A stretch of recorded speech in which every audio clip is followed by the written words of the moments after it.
Dios les bendiga, iglesia, bienvenidos. En la cultura cristiana moderna ha surgido una práctica en algunas iglesias sobre el concepto de arrebatar, donde te dicen, arrebata tu milagro, arrebata tu familia, arrebata tus hijos, arrebata tu bendición, arrebátale al diablo esto o lo otro.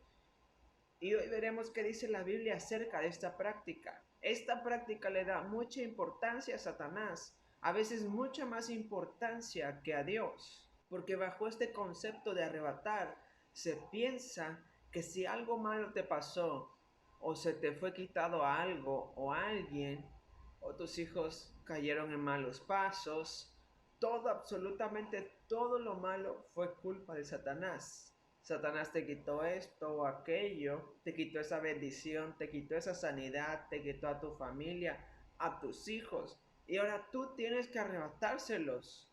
Es como si Dios fuera un cero a la izquierda.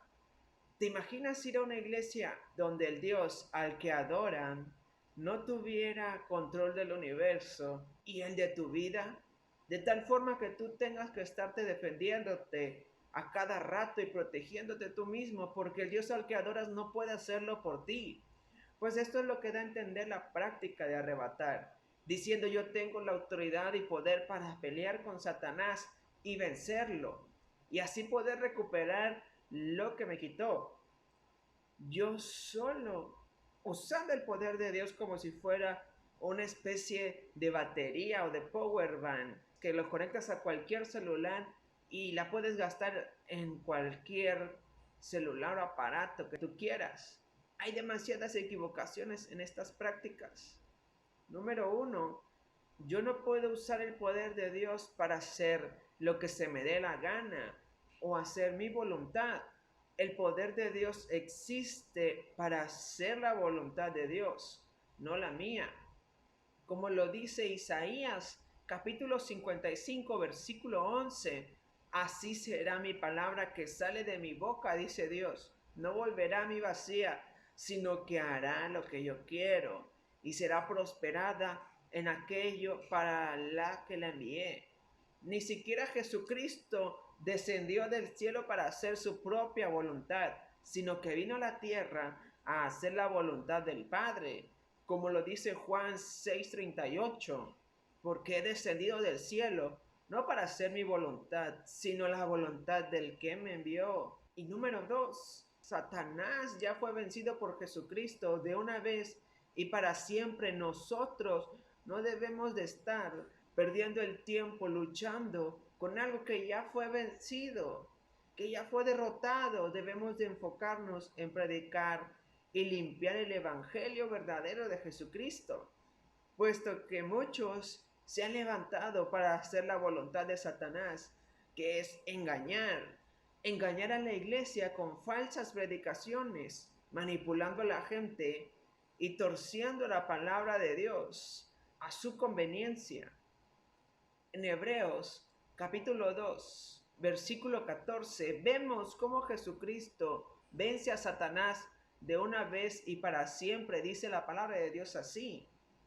Así que por cuanto los hijos participan de carne y sangre, Él, o sea Jesucristo, igualmente participó también de lo mismo, para anular mediante la muerte el poder de aquel que tenía el poder de la muerte, es decir, el diablo.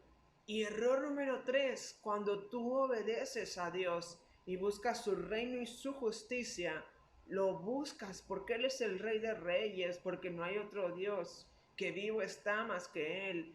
No porque Él te pueda bendecir o hacer un milagro, tienes que buscarlo con un corazón sin interés. Cuando lo estás buscando de esta manera, Satanás no puede tocarte ni quitarte nada.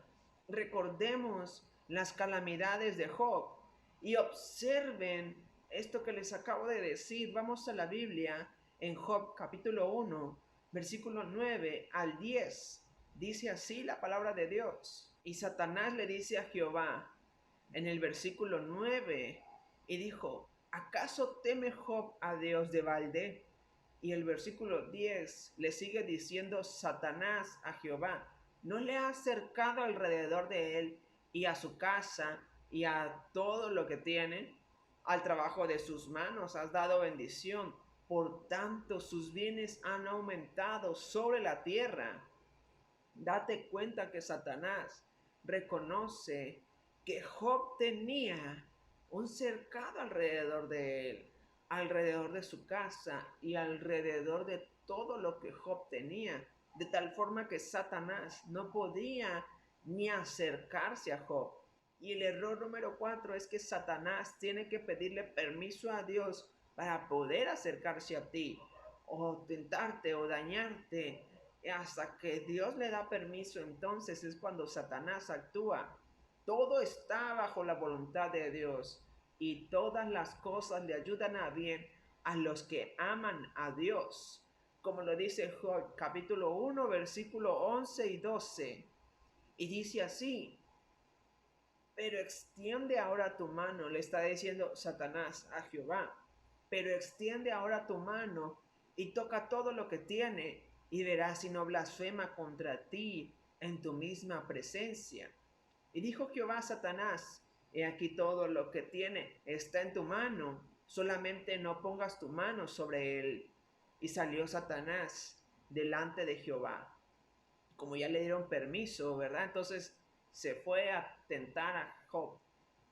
Y ya sabemos el final de Job. Sabemos que Job fue bendecido de una forma inimaginable por Dios. Él terminó teniendo mucha más riqueza, muchos más hijos de lo que se les fue quitado, porque pasó la prueba que Dios le había puesto. Satanás debió pedir permiso a Dios para poder llegar a Job.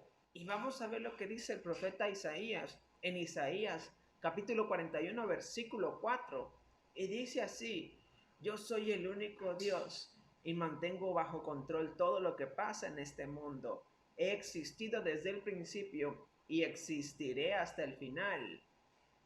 El error número 5 de esta creencia de arrebatar es que entonces, si Dios tiene el control de todo el universo y especialmente de la vida de los que lo aman y lo buscan de todo corazón como Job, ¿para qué arrebatar?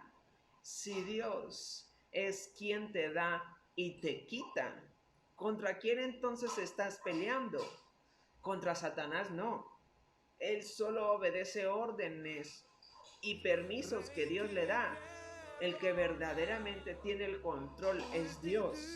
Entonces cuando tú oras de la siguiente manera: yo arrebato mi milagro, yo arrebato esto o lo otro, te pregunto yo, ¿a quién se lo estás arrebatando? Pues a Dios. Es con Dios con quien te estás peleando, porque es Dios quien decide qué se te da y qué se te quita. Es Dios quien le da permiso a Satanás de tentarte o acercarse a ti y zarandear tu vida, como sucedió con Job. Entonces, ¿cómo debo reaccionar ante una situación difícil? Pues de la misma manera en que reaccionó Job. Vamos a ir a Job capítulo 1 versículo 21, y Job responde de la siguiente manera: y dijo: desnudo salí del vientre de mi madre, y desnudo volveré allá. Jehová dio y Jehová quitó. Sea el nombre de Jehová bendito. De esa forma es que debes de responder. La aceptación de la voluntad de Dios en la vida de Job era 100% aceptada. Tú debes de aceptar la voluntad de Dios, toda la completa y agradable voluntad de Dios. No solo aceptar el sí y el amén de Dios, como lo dice una alabanza por ahí. También tienes que aceptar el no de Dios. También es la voluntad de Dios que se te sea quitado algo o alguien. Por eso tienes que estar cerca de Dios, amarlo por sobre todas las cosas, porque los que aman a Dios, todas las cosas les son para bien. Esto quiere decir que pongas en primer lugar a Dios. Un ejemplo típico de todo cristiano es que te inviten a una fiesta el domingo, y esa fiesta empieza a las 12 del mediodía, y el culto de tu iglesia empieza a las 11 de la mañana o a las 10. y dices, no me va a dar tiempo de ir a la iglesia, voy el siguiente domingo. Total, todos los domingos se hace culto. Después, la siguiente semana busco a Dios. No, esas personas no aman a Dios. No lo han puesto como primer lugar en su vida. ¿Quiénes son entonces los que aman a Dios? Juan, capítulo 14, versículo 21 nos da esta respuesta y dice así la palabra de Dios. El que tiene mis mandamientos, dice Jesús, y los guarda, es el que me ama. Y el que me ama será amado por mi Padre, y yo le amaré y me manifestaré a él. El error número 6 y el último es ignorar que Dios nos prueba y que normalmente lo hace usando al diablo, que a fin de cuentas obedece también a la voluntad de Dios. Apocalipsis capítulo 2 versículo 10 dice así: no temas lo que estás por sufrir. He aquí el diablo echará a algunos de vosotros en la cárcel para que seáis probados, y tendréis tribulación por 10 días. Sé fiel hasta la muerte, y yo te daré la corona de la vida eterna. Acepta la perfecta voluntad de Dios como Job. No reniegues a Dios diciéndole: Dios, ¿qué hice para merecer esto? No le reclames a Dios diciéndole: ¿qué acaso no tienes poder para solucionar este problema? Por supuesto que Dios tiene el poder para hacer todo lo que Él quiere. Pero lo que a veces quiere es transformar nuestros corazones, pulirnos, llevarnos de gloria en gloria y refinarnos, purificarnos como al oro. Eso suena muy bonito, pero es muy doloroso. Mira lo que dice Juan, capítulo 10, versículo 27 al 28. Mis ovejas oyen mi voz, y yo las conozco y me siguen. Y yo les doy vida eterna, dice Jesucristo, y no perecerán jamás, ni nadie las arrebatará de mi mano. Entonces, deja de arrebatar y comienza a confiar en la voluntad de Dios para tu vida, que nada ni nadie puede acercarse a ti ni tocarte si Dios no lo ha permitido antes. Dios te bendiga. Nos vemos el siguiente domingo.